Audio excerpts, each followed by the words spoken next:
Shalom semuanya, apa kabarnya pagi hari ini?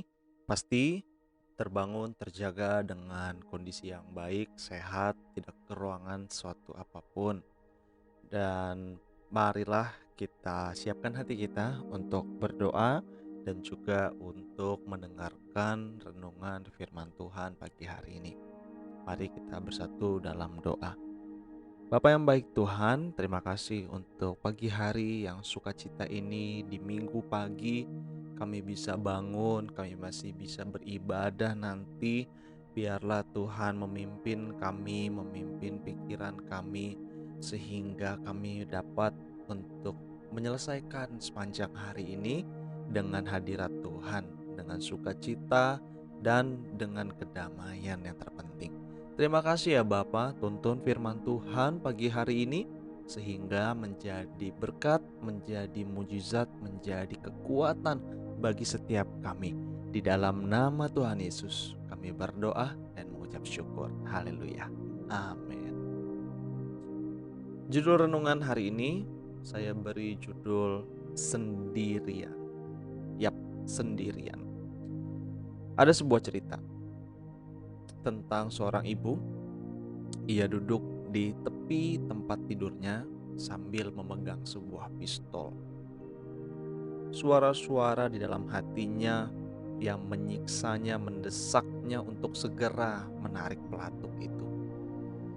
Sebagai seorang istri dan seorang ibu Kristen, dia tahu bahwa bayangan suara yang mendesaknya itu semuanya itu salah. Tetapi penyakit yang diidapnya telah menyelimuti pikirannya. Hanya suami dan dokternya yang tahu perjuangannya sehari-hari. Apa yang ia hadapi, apa yang ia takutkan, hanya dua pribadi ini yang tahu.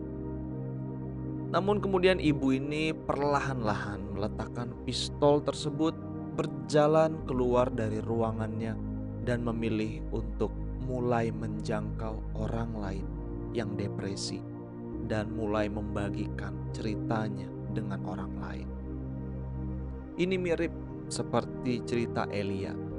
Setelah kemenangan yang luar biasa atas Nabi Baal, Ratu Isabel mengancam untuk membunuh Elia dalam 1 Raja-Raja 19 ayat 1 sampai ke 2. Kemudian ia dikuasai oleh rasa takut dan putus asa setelah mendengar kata-kata Isabel. Dia melarikan diri sendirian ke padang gurun di mana ia duduk di bawah pohon dan memohon kepada Tuhan untuk mengambil nyawanya.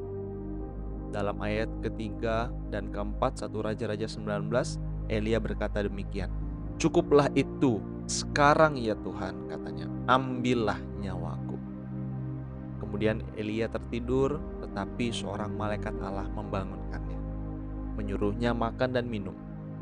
Dia melakukannya dan kemudian mulai berjalan selama 40 hari 40 malam ke Gunung Sinai.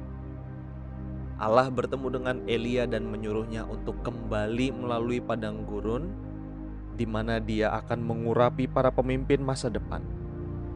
Nabi telah menjadi depresi di dalam keputusasaannya dan di dalam rasa kesendiriannya. Tetapi Allah menunjukkan kepadanya bahwa ada 7.000 orang lain yang tetap setia kepadanya. Saat saudara berada di akhir akal sehat saudara, habiskanlah waktu bersama Tuhan dan milikilah keberanian untuk memberitahu Dia dan beritahu orang lain bagaimana perasaan Anda yang sesungguhnya. Meskipun ibu tersebut terus bergelut dengan pikiran-pikiran gelap, dia telah menemukan kenyamanan pada orang-orang lain yang juga sedang bertempur dengan depresi. Bersama-sama mereka berdoa, saling menanggung dan secara teratur mengingatkan diri akan kehadiran dan janji-janji Allah. Karena Allah kita bukanlah Allah yang meninggalkan kita sendirian. Apakah hari ini, di minggu pagi ini, di hari ini, Bapak Ibu Saudara sedang merasa sendirian dan depresi menghadapi keadaan hari ini? Anda berpikir bahwa tidak lagi yang mengerti saya Saya menggumuli ini sendirian. Ayo, firman Tuhan berkata, makin dekat sama Dia. Sampaikan sama Tuhan apa yang menjadi kerinduan, apa yang menjadi pergumulan. Dan tidak hanya kepada Tuhan kita bercerita, tetapi juga kita harus membagikannya kepada orang lain yang kita percaya tentunya.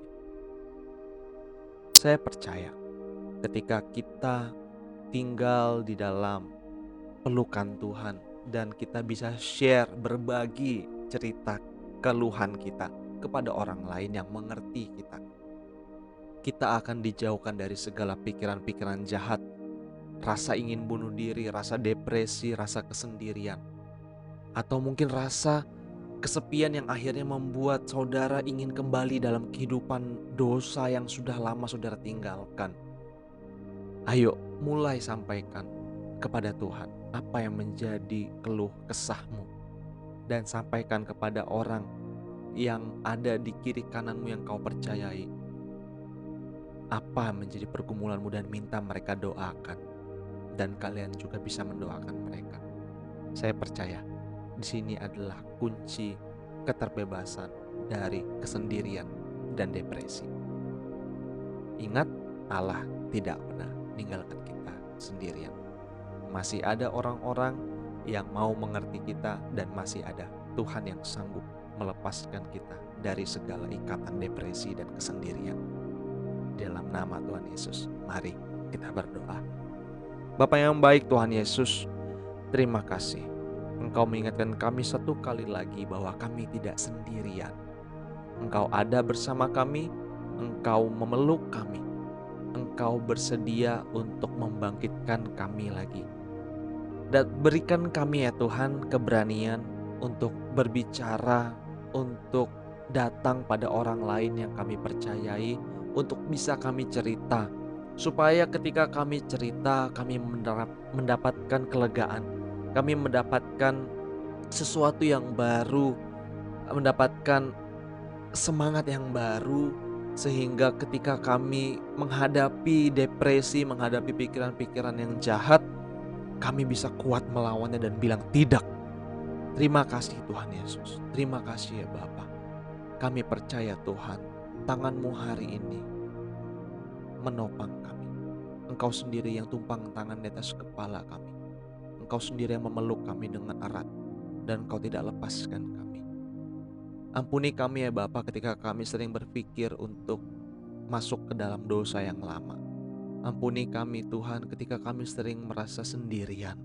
Ampuni kami ya Tuhan ketika kami merasa kami sudah harus selesai di hari ini dengan depresi kami, dengan cara mengakhiri hidup kami sendiri. Ampuni kami ya Tuhan. Kami tidak tahu apa yang kami perbuat. Tapi hari ini Tuhan, kami tahu apa yang kami perbuat. Kami datang kepadamu, kami dikuatkan, kami dibenarkan. Terima kasih ya Bapa, di dalam nama Tuhan Yesus, Kau pulihkan kami. Haleluya. Amin. Sampai berjumpa Bapak Ibu dalam program Doa Pagi Mendengar Kabar Baik berikutnya. Tuhan Yesus memberkati. Haleluya.